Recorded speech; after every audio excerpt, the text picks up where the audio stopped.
So I'll launch right into it. I want to start with this painting, or I should say it's an etching by a political cartoonist, a guy named Thomas Nast, who it turns out is pretty popular, and we'll see more of his work as the discussion goes on.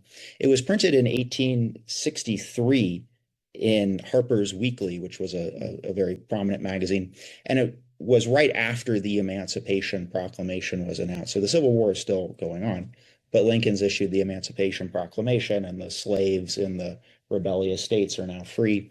And it's supposed to represent the promises inherent in the proclamation as Nast sees them. So we see in the center an African American family enjoying domestic tranquility.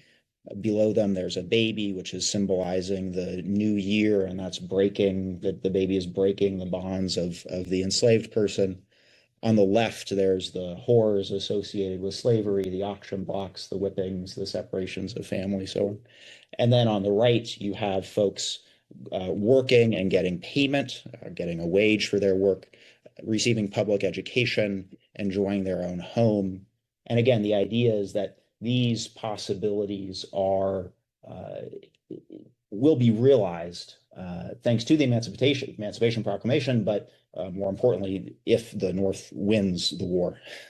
And then I think Nast would also, of course, say if Reconstruction were to actually be seen through. But that's, of course, what we'll get into today. So what I'm going to talk about today are the stages of Reconstruction, and I'm going to talk about what was achieved, how and why Reconstruction was defeated, and then the implications of that defeat. And then, like I said, I added this little section on Louisiana v. Calais, and I want to include that in the discussion around fighting for democracy and universal and equal rights inside of an undemocratic political system, which I think is a concise way of thinking about the challenge that the radical Republicans were up against. We'll discuss how this battle for Reconstruction, this fight for democracy and universal and equal rights, was taking place within an undemocratic political system. And then the argument is that that mirrors what we're trying to do today, and if we can learn something from what these folks experienced. And then I will say, a shameless plug is that I wrote about this topic on Jacobin magazine. So if folks are familiar with Jacobin, you can go to Jacobin online and you'll see an article I wrote about Louisiana v. Calais. There are a few things I want us to keep in mind. One, the Civil War didn't really end. And I thought this was sort of a niche idea. I had read a book about it. I thought, well, it's a very provocative idea. The Civil War didn't really end. And then I was listening to a BBC radio podcast, and the speaker on Reconstruction just very easily said the exact same thing, and everyone else sort of agreed with him. So in one sense, formally the war ends, but the whole point is that the struggle is ongoing. And it's essentially just being fought without the name of the initial Civil War, one might say. The other thing I think we want to keep in mind is just the unprecedented situation of the war, which has torn the country apart. The fact that there's military occupation, as we'll get into, in large parts, at least 11 states, former states of the Union. And then the fact that those states and their representatives in the federal Congress just got up and left and formed their own state with their own constitution. And then I think the other thing we want to keep in mind is this question of sovereignty, or who is making the laws and controlling the armed forces, because that's what a lot of this is going to come down to. It is, in my presentation of it, something that looks heavily at the federal government. Well, stuff is happening all over the place. But at the federal level, who is able to make the laws and control the armed forces? The first stage that I want to talk about is early Reconstruction. Most talks, most presentations of Reconstruction will actually start at 1865, and go up until 1877, which we'll get to. Some folks, recent scholars like Manisha Sinha, for example, will start Reconstruction right when the Civil War starts. And I'm more or less doing that because I want to include a few initial events before we get to 65 in the discussion. To catch us up to speed a little bit, through 60 to 61, as I said, the 11 southern states leave the Union and they form the Confederate States of America with their own constitution. An interesting event happens in May of 1861. It might have been happening prior, but there's documented evidence of several enslaved people fleeing to a Union-held installation in Virginia. And the commander, this guy Benjamin Butler, labels them contraband of war, essentially meaning that they won't be returned to their former masters. And this is seen as sort of an initial act of emancipation, but it's put in the it's taken by a scholar named W.B. Du Bois in the 30s especially, and it's presented as a general strike of the former enslaved people, in which you have waves, hundreds of thousands of slaves withdrawing their labor essentially from the plantation system, escaping, crossing over into Union lines. And so I include this because it was such an important contribution in Du Bois's work, this aspect of the enslaved people liberating themselves, many of them also joining the Union to fight as well for the Union. And it's also something that's been subsequently backed up by other scholars. And we'll get to the one congressperson who doesn't leave and actually joins the North. It's Andrew Johnson is the hint.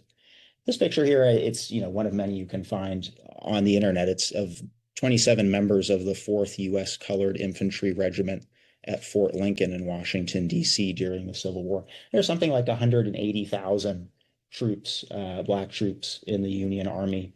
And many of them, I don't know if 100,000 is the correct number, but many of them were from the South, had been enslaved prior to the start of the war. And that's a whole other angle of the wars, the experiences that these folks had, the things that were promised to them, how Black people in the North were enrolled into the Army. It's a whole thing. We know, of course, that slavery is abolished, first through the Emancipation Proclamation of 63, and then the 13th Amendment, which was ratified in December of 1865. I'm not really going to go into what are called the Reconstruction Amendments, the 13th, 14th, and 15th Amendment, even though they're such an important part of the story. One way to think about them is just to say that there's a lot of stuff happening on the ground and through the legislative branch. Congress will pass a lot of laws. And then we can think of the Reconstruction amendments to the Constitution as, in many cases, institutionalizing, putting those into the Constitution. So we'll learn, for example, that Black people can vote prior to their ability to do that, thanks to the Constitution. But I think that's one way to think about how things are going on. There are struggles that are won, and then if they can be put into the Constitution, that's seen as a way of solidifying them in some way. Emancipation doesn't grant citizenship. It doesn't grant the right to vote. It doesn't grant any land to anyone. And the question becomes, what will happen to these former enslaved people? And what will happen to the southern states? And this is really the major question of Reconstruction. When most people are thinking about reconstructing, how do you reconstruct the country after the Civil War? It's about how can we bring in the states? The former slaves are free. Everyone more or less takes that for granted. It's the radical Republicans, including the Republican Party, as we'll get into, who are saying we need to take into account the condition of the people who have been freed in this process. So these questions are going to haunt this entire period. What will happen to the freedmen, the emancipated slaves? What will happen to the southern states, and how will they be integrated back into the Union, and then on what terms? Lincoln had a plan for how to do this, and his plan was basically loyalty, abolition, would lead to restored statehood. So he had famously or infamously, depending on who you're talking to, a 10% plan, saying that if 10% of the voting white males in the state state their loyalty to the Union, disavow what they've done, and then if the states also pass a constitution that formalizes the abolition of slavery, then they can be restored into statehood. Then they can send members to the federal Congress, and they will be recognized and they will be seated, and that will have been the return of those states to statehood. That's what that'll look like. Congress, which is at the time led by the radical Republicans, actually counters that with the Wade-Davis bill. They say that's far too lenient. We need a 51% oath if these folks are going to come back in. Congress needs to have control over this process. There's no citizenship or suffrage included in the Wade-Davis bill. That'll come in 1866, as we'll talk about. Frederick Douglass starts to pick up on something of the age, which is the need to keep pushing, essentially. And he says, nothing will ever soften the iron heart of slavery save the military power of the United States. And in many ways, this is also going to be one of the central stories of Reconstruction. How long is that military power of the United States going to remain in place? Because when it doesn't remain in place, that's a big reason why there starts to become a rollback. And that's why I brought up again earlier this question of sovereignty. Who is controlling the process at the national level for bringing in the Union troops or sending them back to barracks or pulling them back. This takes us to the second phase of Reconstruction, presidential Reconstruction. And it's here that we're going to start seeing a conflict between branches of the government. And this is another thing to keep in mind. In the United States, our federal government is broken into three branches, the executive, the legislative, and judicial. We're going to start seeing here a conflict between the executive branch and the judicial branch over exactly that question I posed. Who gets to make the laws ultimately, and who gets to control the military ultimately? The judicial branch, though we're very used to them expressing their opinions these days, is going to hold back a little bit. They're not going to come into the picture for a little while. It's primarily going to be a conflict between those two branches that we're going to see here for a while. Andrew Johnson comes into the White House. People say all kinds of things about Andrew Johnson. He was a complicated person. He was a total reactionary. Some people say he just wasn't, the person for the job. That would probably be putting it mildly. He surprises, I think it should be said, a lot of radical Republicans. A lot of people actually think he'll be even harder on the rebellious states than Lincoln would be. And that's just absolutely not what plays out, to say the least. His Reconstruction plan grants broad amnesty for rebels, including the return of all property, including land, except for the slaves. And this land question will come up. He allows Confederate sympathizers and other less than qualified men to form the interim state governments, to become governors. Congress at this point is actually not in session. They're physically not in a building to meet. And so he's doing all of these things, Andrew Johnson is, without Congress. And that'll become another issue. And it's something that everyone is noticing. All these major things are happening, and Congress isn't meeting. The men tasked with writing these new, forming these new state governments, these intern state governments, these are the people who are going to be calling state constitutional conventions, who are going to be tasked with restoring the court system. Essentially, as I said, just generally recreating the states so that they could regain admission to the Union, again, without slavery or the subjugation of former slaves. And it soon became clear, just to emphasize this point, as folks said, that these people who Johnson had put in charge were going to return the former slaves to a condition little better than before the war. So already we're seeing this rollback. These newly established state legislatures pass black codes. Folks might be familiar with this term. We have these things called black codes. It's not the same as Jim Crow. Jim Crow will come later. Black codes come first.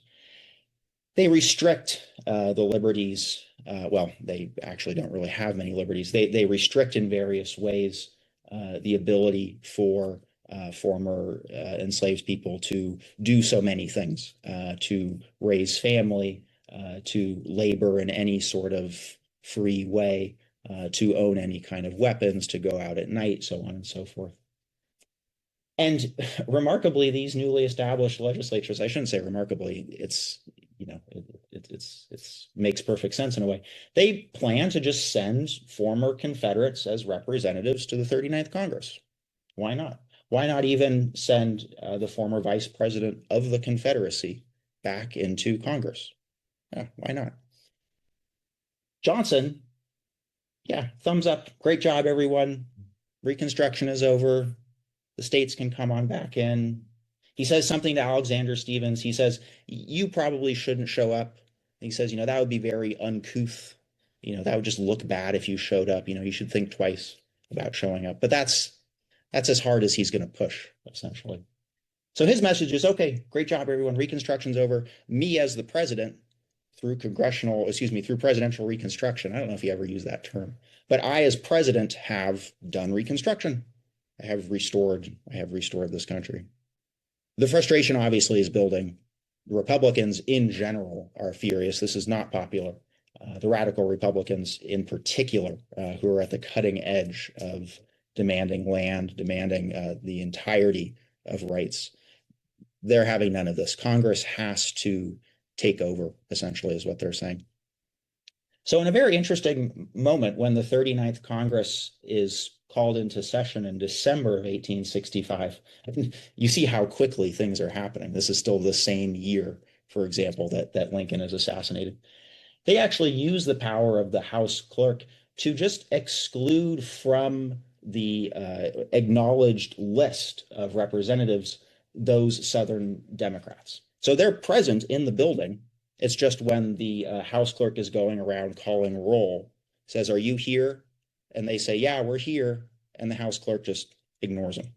So it's essentially playing hardball, if you will. And that's how they exclude Southern Democrats from Congress and ensure that the Republicans are going to keep at least a 2/3 majority in both houses of Congress.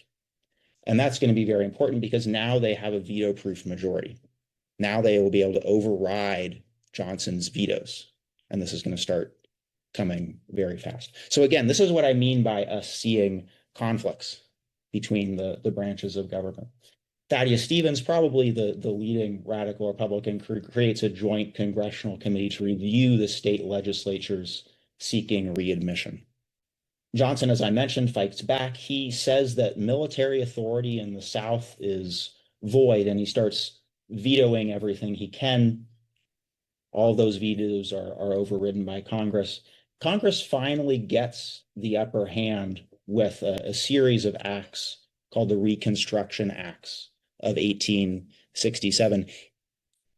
The self-reconstructed governments in the South, the ones that Johnson had formed by himself, those are dissolved, and the South is divided into 5 military districts. I mean, you imagine, these 11 states, this part of our country, it is not those states. It is 5 military districts that will be run by the military. It'll be run by an organization called the Freedmen's Bureau. Very interesting thing to look into. The military, along with the Freedmen's Bureau, was tasked with ensuring all rights to Black people. Hello. With creating a list of all eligible voters and intentionally excluding Confederate sympathizers to elect new state conventions, and allowing former enslaved Black men to vote for these to vote to form these state constitutional conventions. So this is Congress basically saying how Johnson tried to remake the states and then send them back to Congress. That's gone. We're now setting the rules for how these states are going to reform themselves. They're not allowed to do it with any Confederate sympathizers. They have to do it with the voice of Black men who can now vote. And then once they have written new state constitutions, elected people to their state legislatures, and then elected representatives to federal Congress, then we will consider readmitting them. Essentially, those are the terms that we're going to reconsider this admission. Johnson vetoes all of it.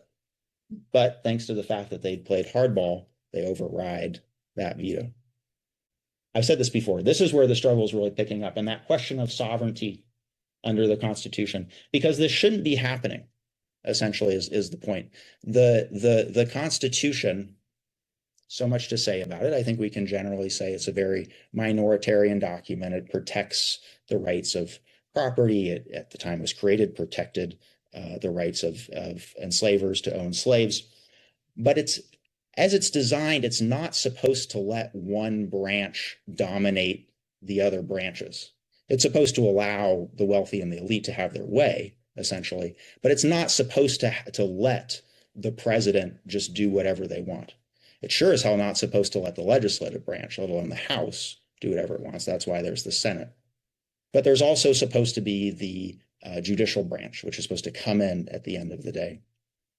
All of this stuff is really happening inside of the Constitution in a way, but also outside of the Constitution in a particular way as well. I'll turn to some pictures here. I sort of like this one because there's so much discussion around Trump as a king, and that opens up, all kinds of interesting questions. But this is Andrew Johnson, and it's another political cartoon with him wearing a hat saying, "I am king." And this is referring to his use of the presidential veto power, which is totally constitutional. And here he is asserting himself as a king. This is actually another painting, in this case by Thomas Nast, the same person who we saw last time.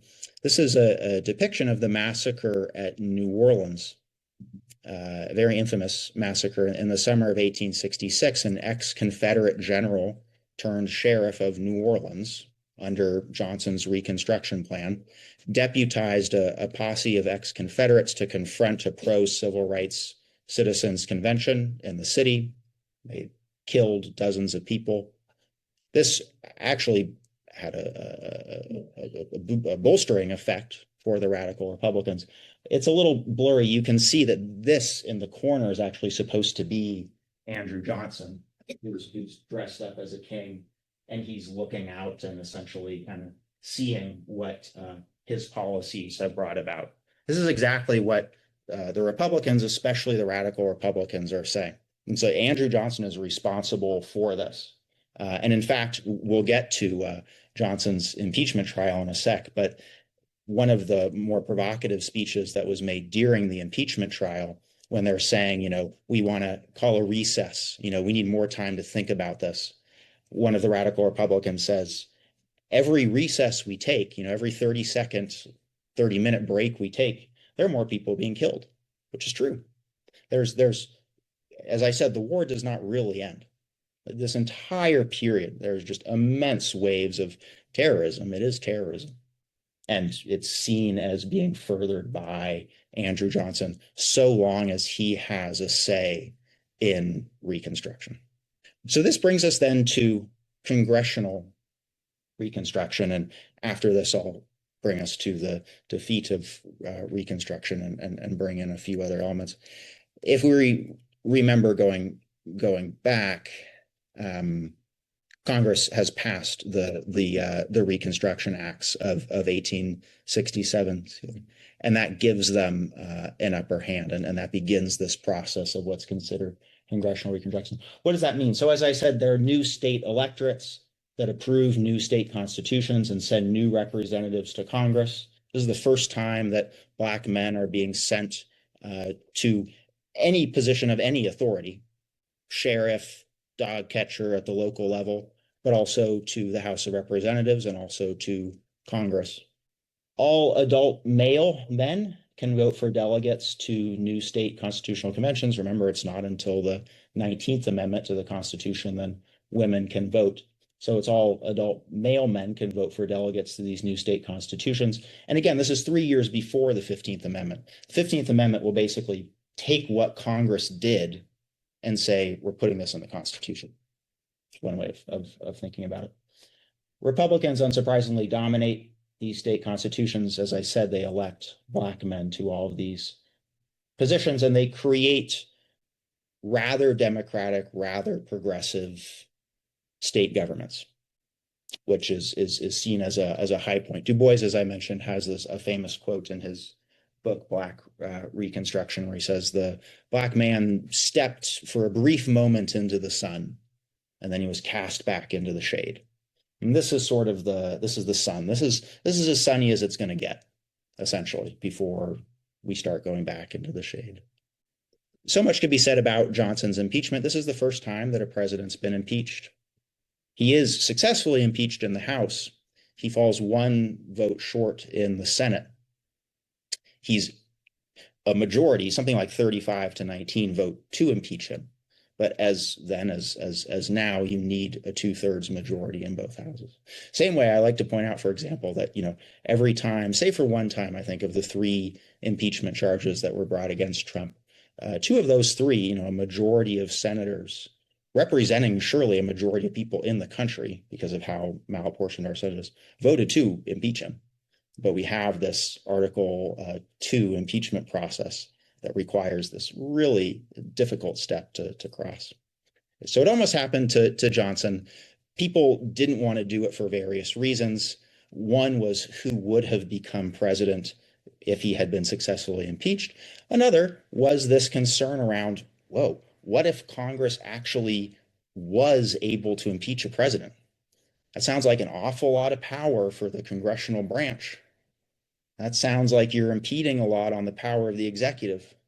It sounds like it might sort of create a bad precedent. Is this what the framers would have wanted? So on and so forth. So all these conversations are going on.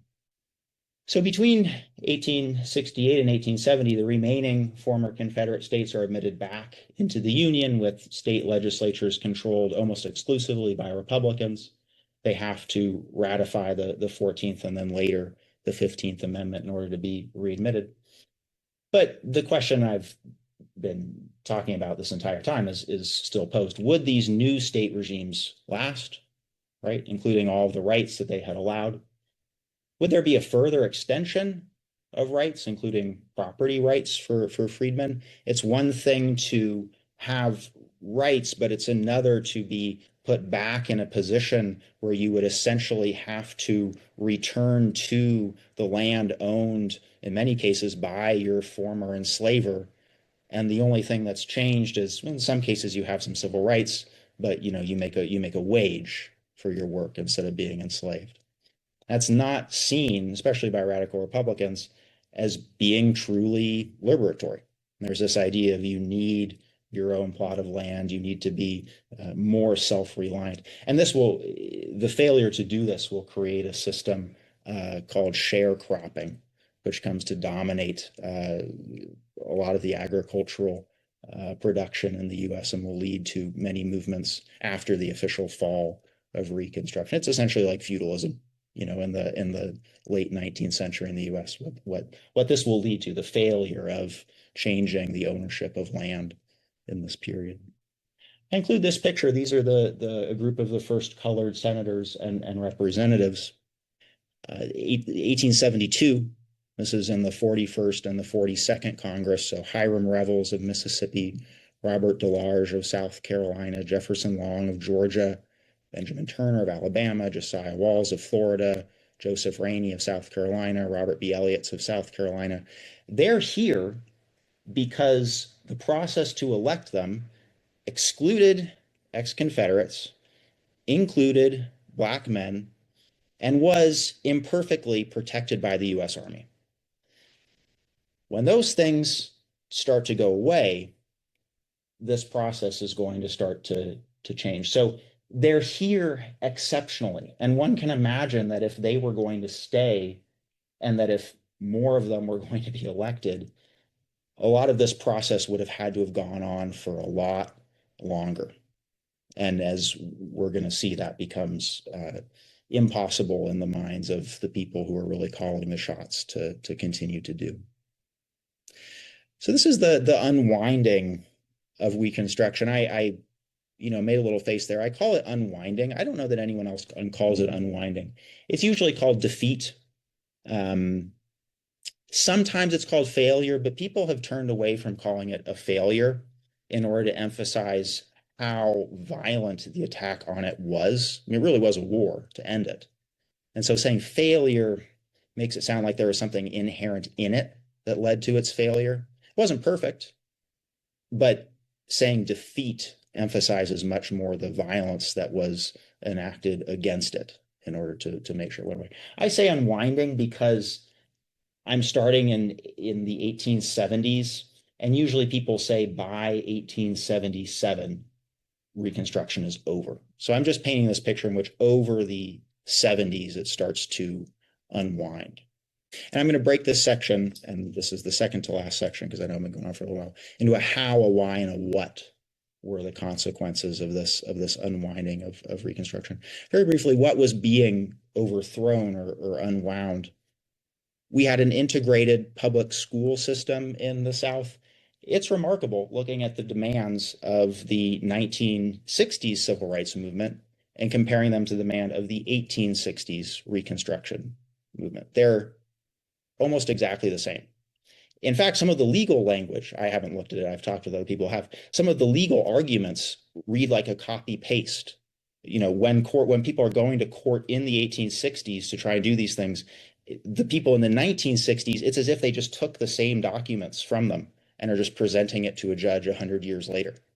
So just to give you an idea of what's going on here, and then it's going to take 100 years in order for some of these things to be resolved. We had the enforcement of federal and state laws in the South, some degree of equal rights. There was suffrage for all men. It was contested. There was still violence being enacted to keep Black men, also sympathetic white men who might vote for the Republican Party, to stop them from voting. As I said, participation of freemen in local, state, and federal governments. They had these grassroots organizing efforts as well to push for expanded rights, including land distribution, that very important question of land, especially among folks living in rural areas. I hesitate to include these two other examples. I won't include them, but it's interesting. I'll just say the story that we often tell ourselves is that Reconstruction ended in 1877. Jim Crow began right then. And from 1877, sort of like the picture I just painted actually right now, from 1877 until 1965, it's just Jim Crow all the way through. And that's actually not the case. Jim Crow, you can say, is really solidified by 1900. But even and here I will include the things I said I wasn't going to include, but in 1888, for example, Ida B. Wells, who becomes a very famous anti-lynching activist, she's successfully winning lawsuits for people who are discriminating against her on trains. Or there's a story of a white woman who comes up to a conductor and says to the conductor, "I'm not entering this streetcar unless you kick out the Black people." And the conductor calls the police on her and has her arrested. This is happening in the 1870s. So it's more complicated. It takes a while. It takes a little while for Jim Crow, at least, to work its way through. How did the overthrow happen? Consistent terrorism campaigns. I won't go into all the Supreme Court decisions. There are many, but the Supreme Court is narrowing the Reconstruction amendments. It's making them it's de-radicalizing them as much as possible. It's making federal intervention very difficult. It's also taking the Reconstruction amendments and interpreting them in ways that are very anti-labor. So because we have this system in which 9 unelected people, a majority would be 5, can interpret something however they want and declare that that's essentially how it is, they're looking at these things and saying, well, we want to decide them in the most conservative way possible. And that's what they start to do. And then Democrats start to win. They start to win in the House. They start to win in the Senate, and eventually they'll win in the presidency. And everyone talks about the compromise of 1877 when the Democrats and Republicans basically can't come to an agreement over who actually won the presidency. And long story short, the South says we'll give it to the Republican so long as you remove the last federal troops and just get off our backs. We'll also respect the rights of Black people. Trust us. But that's the compromise of 1877, and that they don't fulfill their end of the bargain, so to speak. Why did overthrow happen? Again, many people have talked about this. I think we can say in general a commitment to capitalism outweighed commitments to racial equality. The country is booming, starting to boom in many ways in the North, and also industry starting to boom in the South as well. And then Reconstruction is costly and it's controversial. Reconstruction, as I said, depended on the power of the federal government. When that power goes away or becomes actively hostile to that project, really everything is jeopardized. And then the radical Republicans were the heart of Reconstruction, and they were always a minority. And then some of them get old and they start to die. The consequences, Black people really weren't re-enfranchised until 1965. They weren't officially stripped of the franchise. But Jim Crow laws passed all of these non-racial obstacles, which ties into the Louisiana versus Cayce ruling in an interesting way as well. And that keeps them from being able to vote. People are forced into sharecropping. The South controls the Senate, or at least controls enough of the Senate to have